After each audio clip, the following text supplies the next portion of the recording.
Hello students, welcome to my channel Let's Study. Today we will do past perfect continuous tense. So let's start the video. First we will do what is past perfect continuous tense.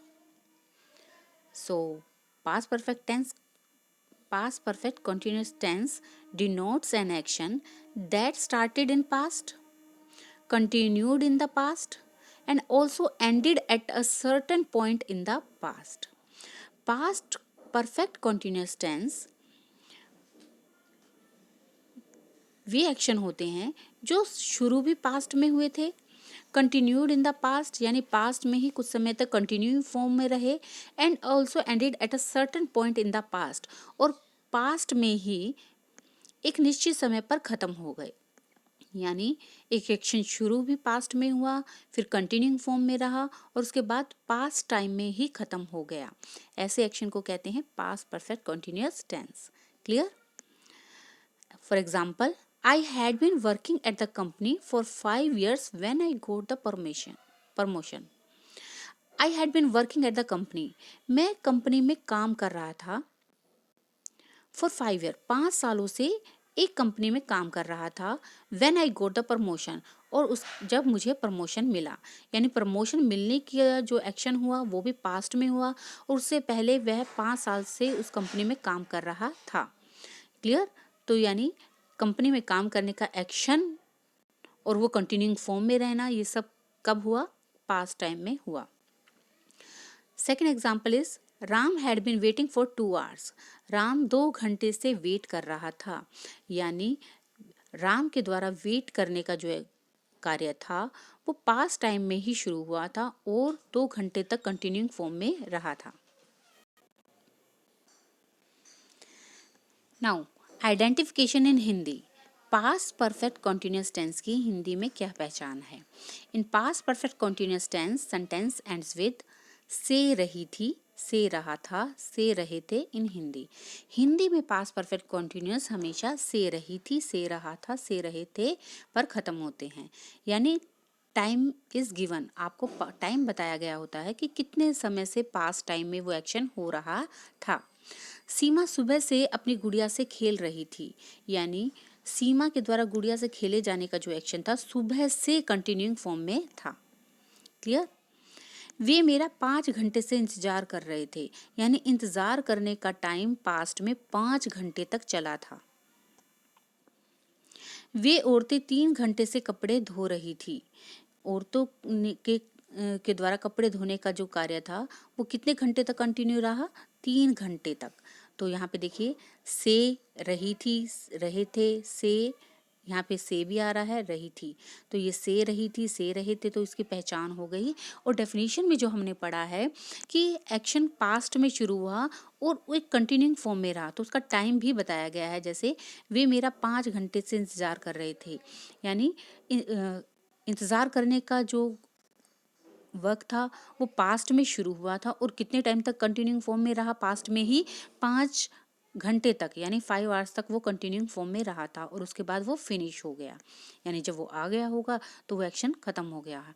तो यानी action started in past, continued in past and ended in past. ये आपको ध्यान रखना है। Action शुरू भी past में हुआ था, कंटिन्यूइंग फॉर्म भी में भी रहा और उसके बाद एक निश्चित समय पर पास्ट में ही खत्म हो गया। तो अब करते हैं पास्ट परफेक्ट कॉन्टिन्यूस टेंस में कौन सी हेल्पिंग वर्ब यूज होती है। तो students, had been helping verb is used in past perfect continuous tense. हम कौन सी हेल्पिंग वर्ब यूज करेंगे? Had been. और मेन वर्ब कौन सी यूज की जाएगी? V4। क्लियर? V4 आपको पता है कौन सी होती है? V1 प्लस ing को ऐड कर देते हैं तो क्या बन जाता है? V4। Now let's do the sentence formation of past perfect continuous tense. तो सबसे पहले हम कौन सा सेंटेंस करेंगे? असर्टिव सेंटेंस से स्टार्ट करते हैं। तो उसकी फॉर्मेशन क्या है? Subject plus had been plus V4 plus object plus since और फॉर प्लस टाइम। सबसे पहले सब्जेक्ट, उसके बाद हेल्पिंग वर्ब कौन सी यूज होगी? हैड बीन, और उसके बाद V4 मेन वर्ब यूज होगी। देन ऑब्जेक्ट, और टाइम बताने के लिए हम क्या यूज करते हैं? हैड बीन सिंस और फॉर का यूज करते हैं। फॉर एग्जाम्पल देखते हैं, she had been reading for 2 hours। वह 2 घंटे से पढ़ रही थी, यानी पास्ट में वह 2 घंटे से पढ़ रही थी। पढ़ना शुरू भी पास्ट में किया था और कंटिन्यूइंग फॉर्म में एक्शन पढ़ने का जो रीडिंग का एक्शन था वो 2 hours तक कंटिन्यूइंग फॉर्म में रहा और 2 घंटे के बाद वो एक्शन फिनिश हो गया। तो वही हमारा फॉर्मूला कंप्लीट हो जाता है, डेफिनेशन क्लियर हो जाती है। Action started in past, continuing in past and ended in past. Clear. Second example देखिए, Rahul had been teaching me for 2 years। Rahul मुझे 2 सालों से पढ़ा रहा था, यानी राहुल ने पढ़ाना भी कब शुरू किया था, पास्ट टाइम में कभी शुरू किया था और कितने टाइम तक पढ़ाया उसने, 2 सालों तक, 2 years तक उसे पढ़ा रहा था। क्लियर। और कब तक पढ़ाया, 2 years तक ने। After 2 years action had finished. Third example, I had been suffering from fever since Monday। I had been suffering from fever। मैं फीवर से पीड़ित था। सिंस मंडे से, यानी पिछले मंडे से मैं फीवर से सफरिंग था यानी पीड़ित था। तो कब से उसको फीवर हुआ था, मंडे से। और वो कौन सा टाइम है, पास्ट का टाइम है, बीता हुआ समय है। Clear. Now negative sentence. Negative sentence की फॉर्मेशन क्या है students, subject plus had not plus been. अब देखिए, हैड नॉट बीन, यहाँ पे क्या है, हैड बीन जो इकट्ठा होता है नेगेटिव सेंटेंस बनाने के लिए, हैड और बीन को अलग कर दिया जाता है और बीच में क्या आ जाता है, नॉट, और बीन अलग हो जाता है, हैड। क्लियर।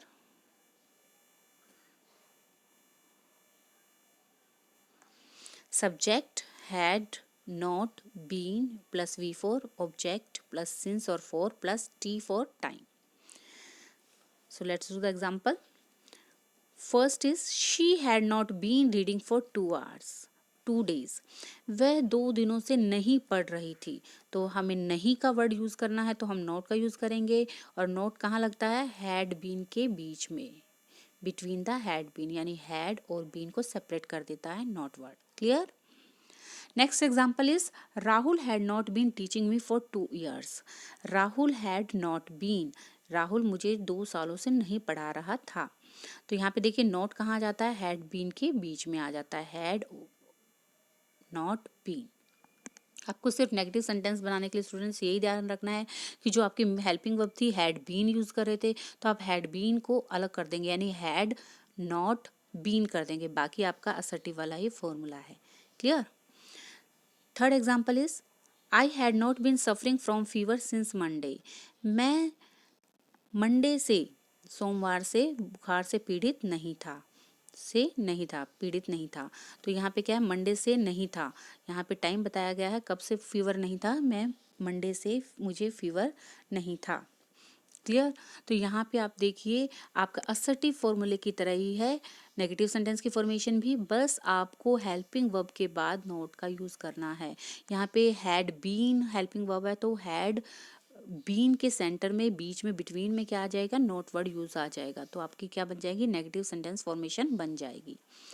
यहाँ पे मैं लिख देती हूँ, नॉर्मली आप लिखते हैं हैड बीन, पर अब आप क्या लिखेंगे, हैड नॉट बीन। क्लियर। बस आपका यही है, ये आपका असर्टिव का फॉर्मूला है और ये आपका नेगेटिव सेंटेंस का फॉर्मूला है। इंटेरोगेटिव सेंटेंस, आपको पता है स्टूडेंट्स, इंटेरोगेटिव सेंटेंस कैसे बनते हैं, हेल्पिंग वर्ब से सेंटेंस जब स्टार्ट होते हैं तो क्या बन जाते हैं, इंटेरोगेटिव सेंटेंस फॉर्म होते हैं। So let's do the formula, had plus subject plus been plus V four plus object plus since और for plus time plus question mark. Had subject plus been, यहाँ पे भी आपको एक बात ध्यान देने वाली है बेटा कि हैड बीन आपकी मेन हेल्पिंग वर्ब है। ठीक है, तो यहाँ पे सिर्फ हैड वर्ड आपका सब्जेक्ट से आगे जाएगा, बीन को आप मूव नहीं करेंगे। ये बात ध्यान देने वाली है कि बीन आपका कहाँ लिखा जाएगा, आफ्टर द सब्जेक्ट, सब्जेक्ट के बाद में ही लिखा जाएगा। सिर्फ आपको मूव किसको करना है, हैड को मूव करना है, नॉट बीन ऑल्सो। बीन को बिल्कुल भी मूव नहीं करना है, सिर्फ हैड वर्ड को यूज करना, आगे लिखना है। जैसे कि फॉर्मूले में मैंने लिखा हुआ है यहाँ पे, देखिए हैड बीन, बीन कहाँ पे है, पीछे ही लिखा हुआ है आफ्टर द सब्जेक्ट। क्लियर, इस बात को आपको बहुत ध्यान से याद रखना है। Let's do the example. Had he been doing his work for 3 hours, क्या वह 3 घंटे से अपना काम कर रहा था। तो यहाँ पे किससे क्वेश्चनिंग सेंटेंस है, तो हैड से स्टार्ट हुआ, बीन को हमने कहाँ लिखा है, सब्जेक्ट के बाद में ही लिखा है। Question example number second, had they been helping me for many years, क्या वह कई सालों से मेरी मदद कर रहा था। तो had they been helping me, क्या वह मेरी मदद कर रहा था, फॉर मैनी ईयर्स, कई सालों से मेरी मदद कर रहा था। तो यहाँ पे भी क्या है, sentence start with had, only had. Question number 3, example number 3, how many players had been playing the match since morning, सुबह से कितने खिलाड़ी मैच खेल रहे थे, यानी how many players had been playing. Clear.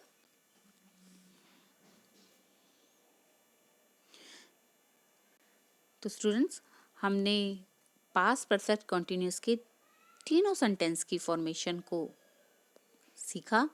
हमने असर्टिव सेंटेंस सीखा, उसमें मेन वर्ब कौन सी यूज होती है, V4, और हेल्पिंग वर्ब हैड बीन का यूज होता है।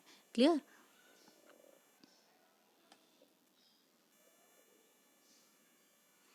अब स्टूडेंट्स, सेंटेंस फॉर्मेशन के बाद टाइम है एक्सरसाइज का। So let's start. First, my dad dash smoking in the garage, has had been. तो स्टूडेंट्स, आपको पता है कौन सी हेल्पिंग वर्ब यूज होती है, हैड बीन।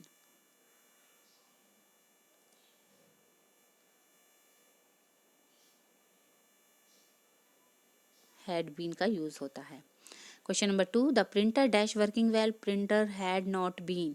देखिए हैड नॉट नहीं होता, यहाँ पे हैड बीन यूज होनी है। बस आप छोटा सा फॉर्मूला याद रखिए, आपको अपने आप फटाफट एक्सरसाइज कंप्लीट हो जाएगी। हैड नॉट बीन, यानी सिंगल हैड का यूज नहीं होगा, हैड के साथ बीन का भी यूज होता है, और V4 का यूज होता है। Next, had the players playing by the rules, had given है तो यहाँ पे क्या आएगा, been is missing, so been is the right answer. She dash expecting the worst. She dash, she had been is the right answer. Question number 5. Had the teachers dash before the strike? Had the teachers before the strike? Had is given to been working is right answer.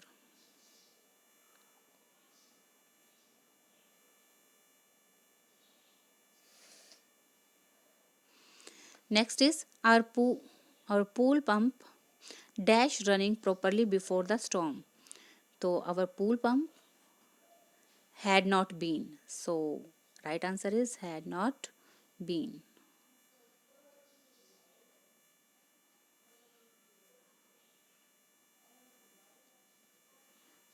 Had not been. Question number 7. My sister's roommate was upset. She dash been waiting for an hour. My sister roommate was upset. She had been. तो यहाँ पे answer is right had.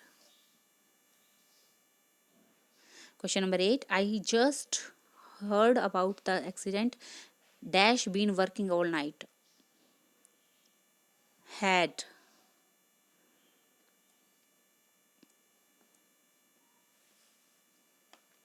the driver. Next is, we were shocked to see her dash been expecting her. We were shocked to see her dash been expecting her. We had not been. So right answer is we had not been. Question number 10. I finally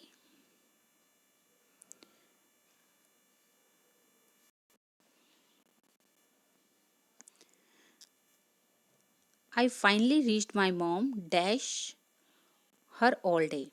I had been calling. So right answer is I had been calling. Clear?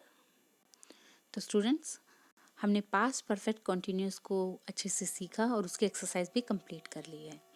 I hope आपको past perfect continuous अच्छे से समझ आ गया होगा। अगर आपको मेरी video अच्छी लगती है तो प्लीज़ इसे लाइक एंड शेयर ज़रूर कीजिए। Thanks for watching my video.